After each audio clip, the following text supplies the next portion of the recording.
Magandang umaga po sa bawat isa sa inyo. Welcome back to our 365 Bible verses everyone should know. Maraming salamat po sa sponsor natin, katuwang natin dito sa ating daily devotion, si Ma'am Mary Grace. Maraming salamat po sa inyo, Ma'am. Pagpalain po kayo ng ating Panginoon. At greetings po kay Ma'am Rosario. Hello po sa inyo. No? Natutuwa ako na nagkausap tayo.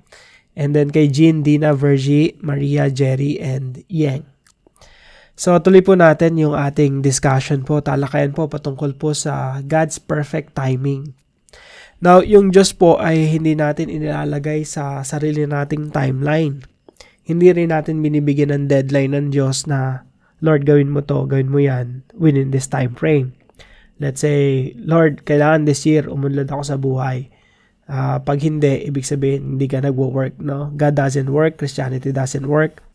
Kagaya nga nung naikwento ko sa inyo, no? Na may mga nananalangin na binibigyan ng deadline ng Diyos.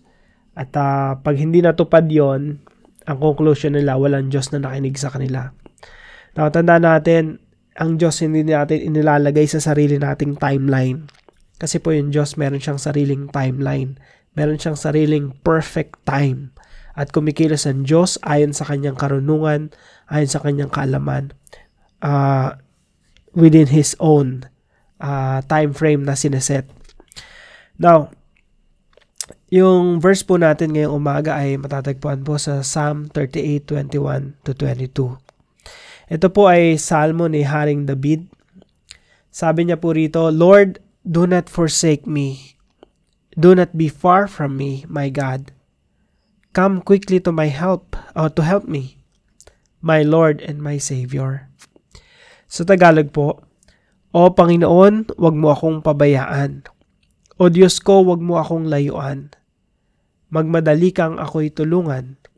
O Panginoon, aking kaligtasan. Now, yung pinakauna po nating teaching ngayong umaga. God is a Father to whom we can pour out our emotions. Yung Biblia po, inihayag ang ating Diyos bilang Ama.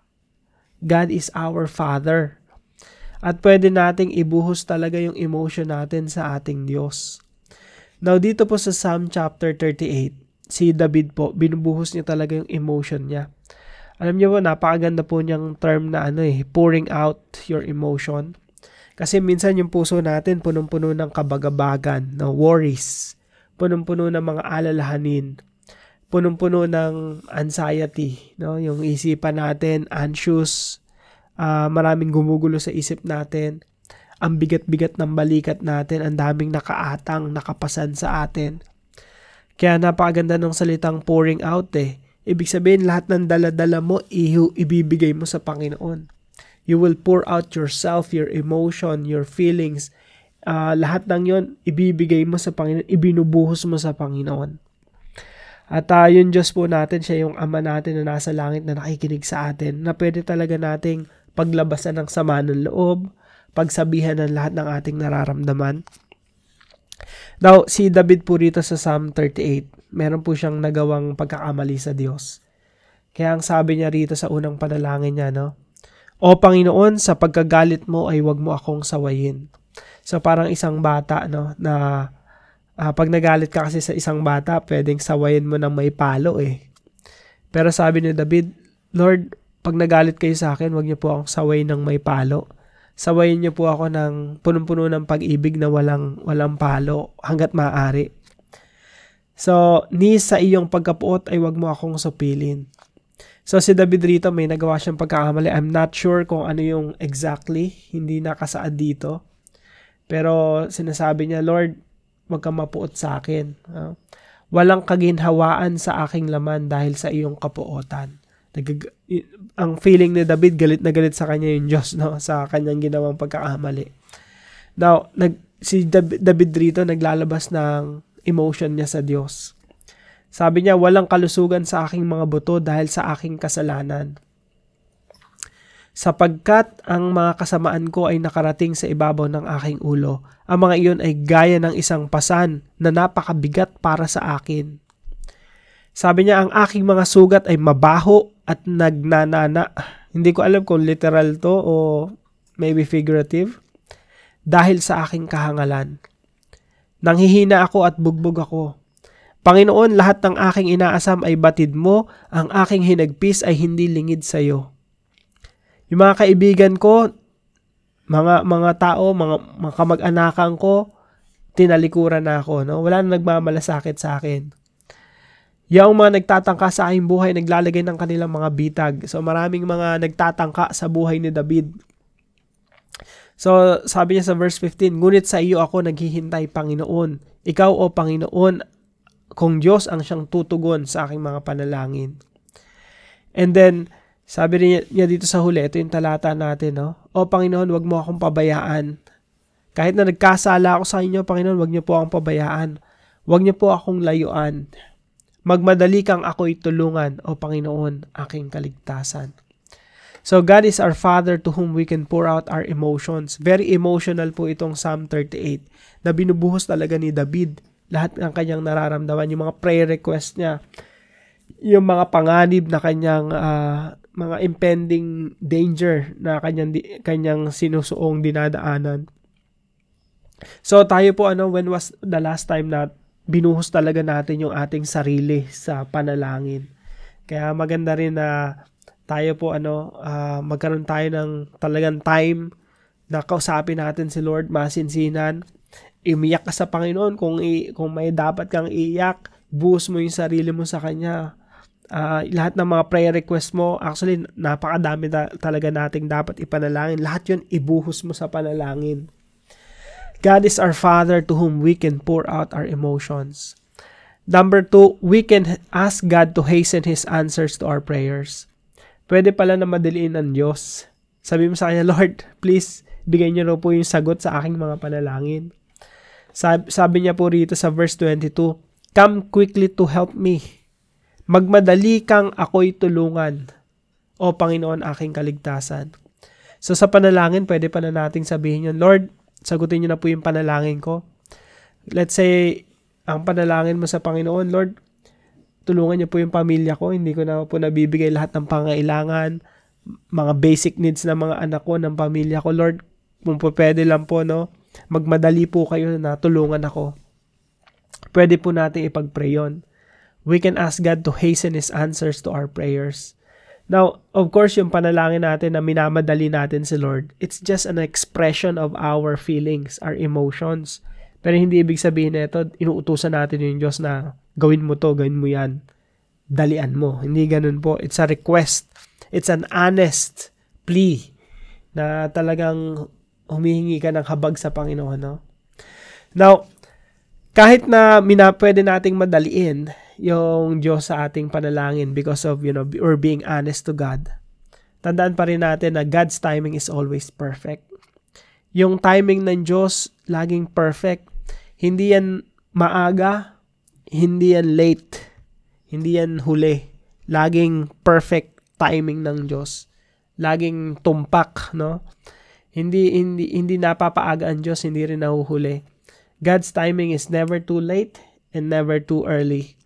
God's timing is always perfect. Kapag yan nakalagay talaga sa isipan natin, na kahit na minabadali natin yung Diyos sa ating panalangin, no? Lord, please tulungan niyo po ako, ihahon niyo po kami sa kahirapan. Hirap na kami, no? Wala kaming pambili ng kahit basic na lang na pangailangan, kagaya ng bigas. Or maybe may karamdaman ka na sobrang sakit yung nararamdaman mo physically, kagaya nung nararamdaman ni David dito sa Psalm 38. Pwede mo sabihin, Lord, please, dalian niyo po yung tulong niyo sa akin. Sobrang hirap na nararamdaman kong sakit. It could be emotional, it could be physical health. Pwede nating sabihin, Lord, bilisan niyo po kung maaari lang. Pero tandaan natin, God's timing is always perfect.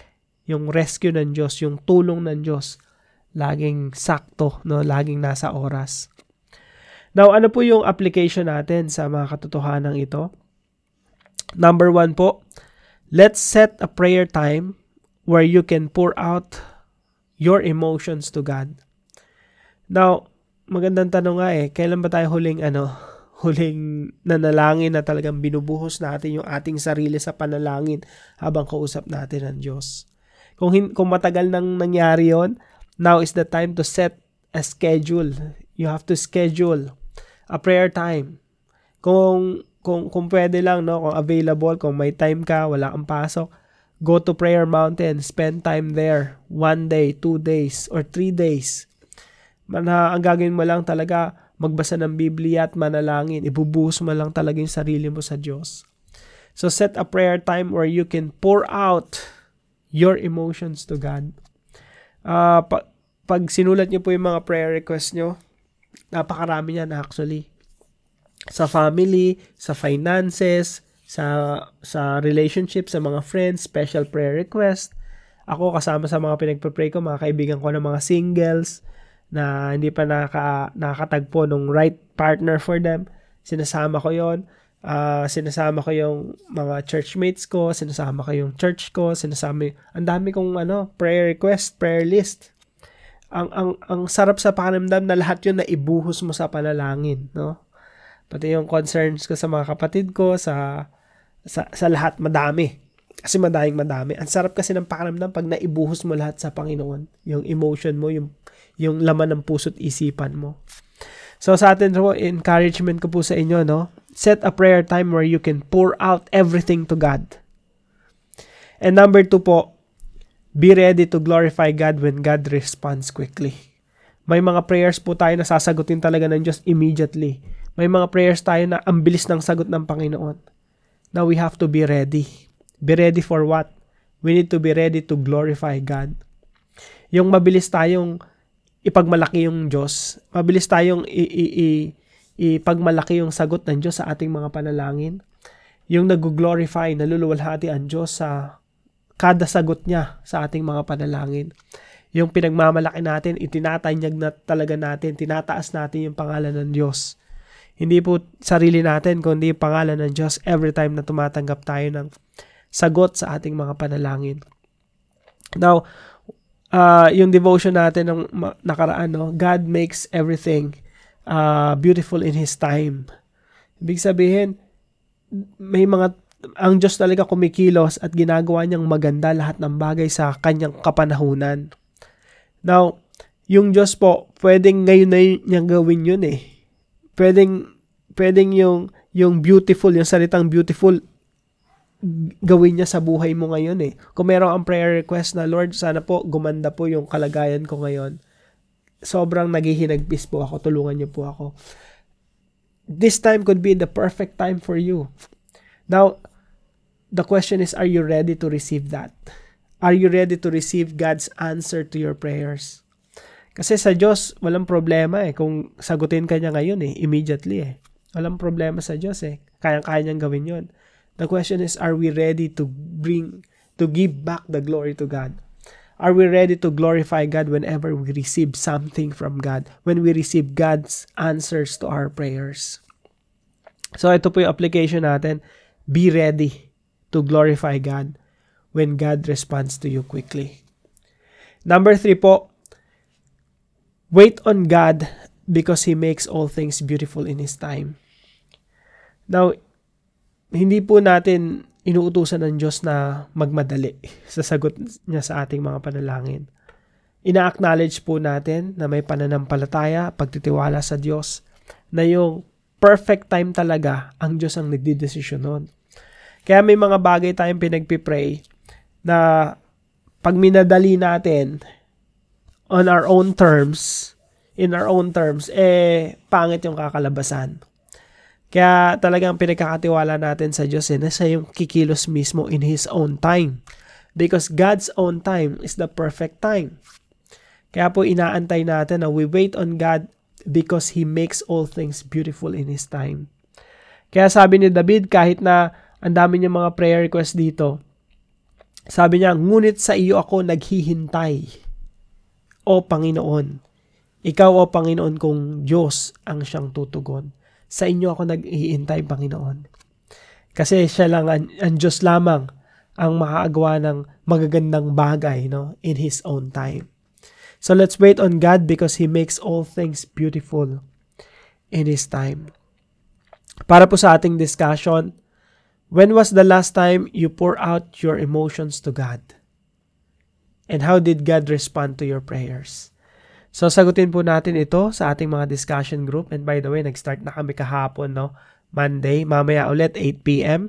Kung gusto niyo pong mag-join, ilalagay ko po yung Zoom link sa baba ng video na ito. Pwede po kayo mag-join. And para po sa ating panalangin, Father in heaven, there are so many things to pray for. Today, I will spend an intimate conversation with you in a quiet place. I just want to pour out my emotions to you. Please be with me and listen to my prayers. In Jesus' name. Sama po natin ito sa ating panalangin at para po sa comment section, kung may natutunan po kayo, ipalam niyo po sa amin at ibahagi po natin itong devotion natin sa ating mga mahal sa buhay at mga kaibigan. So maraming salamat po. Pagpalain kayo ng Panginoon. See you po tomorrow, 5 a.m. dito sa ating daily devotion. God bless you po.